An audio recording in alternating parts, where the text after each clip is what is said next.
Jason Neesmith. I'm sure there are several dozen people in this room who knew ORT much better than I did, possibly all of you. I used to see him at Kirkwood's porch sale, where he would flip through racks and racks and announce his latest find and ask if anybody needed this copy because he's already got 2 at home. That was a pretty special homegrown experience. I was siren-songed to this town by the movie Athens, Georgia, Inside Out. Based on that, I could claim ORT was the first person I met from Athens. Now, I always thought of him as our cultural ambassador, and possibly so did he sometimes. I once had the ambition, and I still do, to create the Great Athens box set. In a quest to gather information about the happenings in Athens during the 50s and 60s, I asked ORT if I could buy him a couple of beers. He picked Normal Bar. We drank several classic city lagers, and I'm sad I don't have one right now, but I will. Shine a light onto one part of ORT's surface, and you will see the light reflected in a direction you could not have predicted. Or as ORT put it, interviewing me is like hitting Mercury with a hammer. Well, want to or not, I kind of spread out.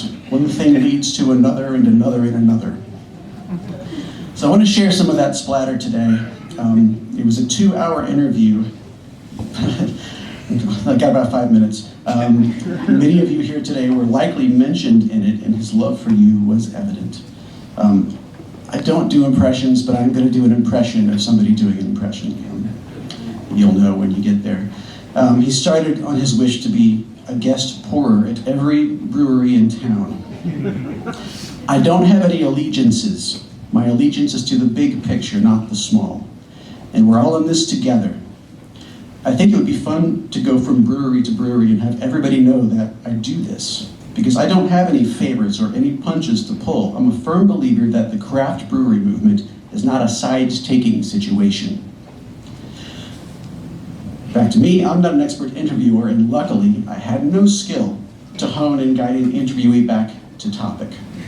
So we went from rockabilly to country radio and commerce to Saul Abrams' Harlem Theater to integration at UGA, and how deeply it touched his father, Dr. William M. Carlton, a pre-med advisor tasked by O.C. Adderhold to advise Hamilton Homes.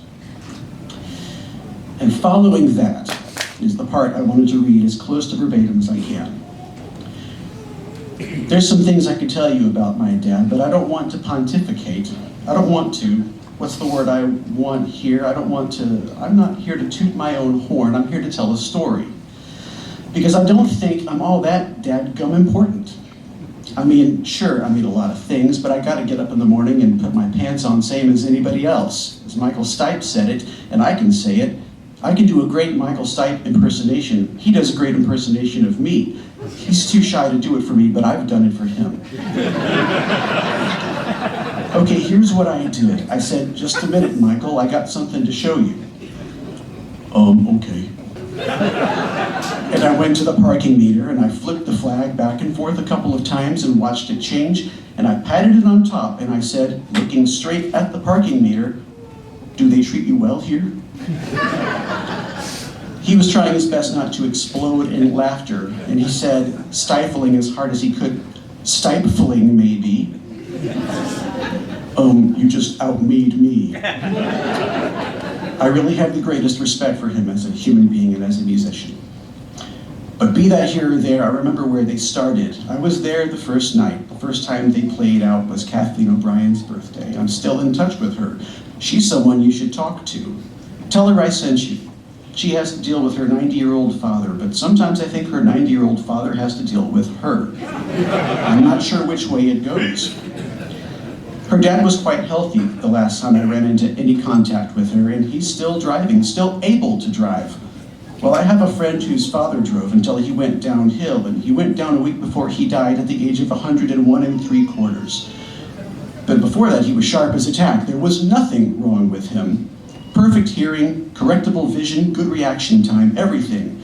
Got out and mowed his own lawn, did his own shopping, did his own cooking, didn't need anybody to do anything for him. And he just called his daughter up and said, "Betty, I don't feel too good." That was just not something he did.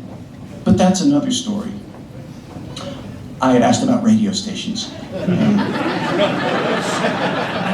Yes, you did. I'll tell you about REM directly, and if I haven't answered all your questions or whatever you need to know, we can always do this again.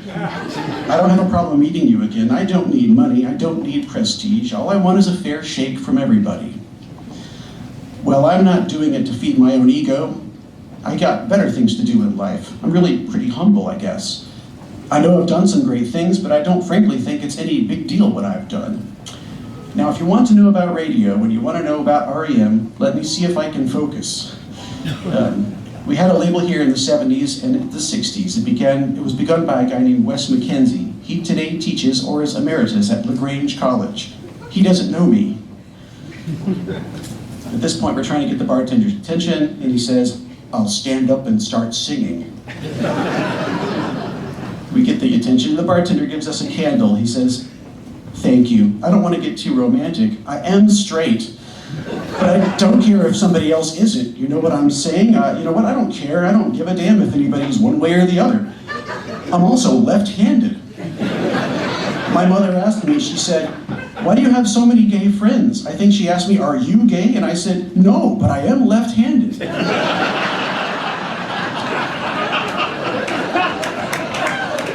And the next morning, she woke up and she said, "You made me grow up a lot." When my mother wanted to be, she could be pretty hip in her own way. I'm still in touch with the fellow who was the catalyst for that conversation. We've only been friends for more than 30 years. There was a wonderful woman who I loved very much, and he used to wait on her. And he knew how much I loved her, how much she loved me, and sometimes we go back and we think about her. I saw some wildflowers along the road today. Someday I might just go and take my trusty little pocket knife and cut them. Nobody would mind.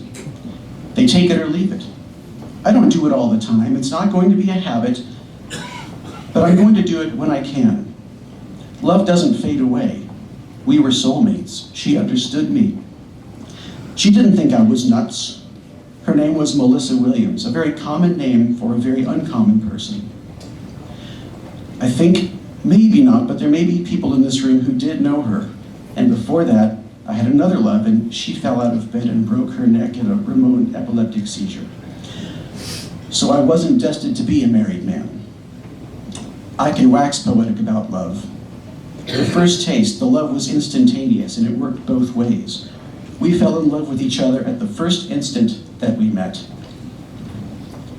Kurt Wood remembers as we were driving back, and I reached over and took his hand and squeezed it, as we periodically do when we're out together somewhere, or he squeezes mine. And I said, "Kurt, will you be my best man?" "You bet. What a cool girl." And she died that night. I don't have those notes anymore, and I don't care where they are.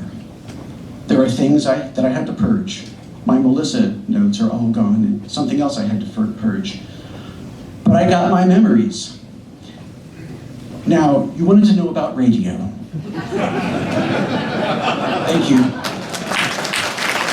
Thank you, Laura.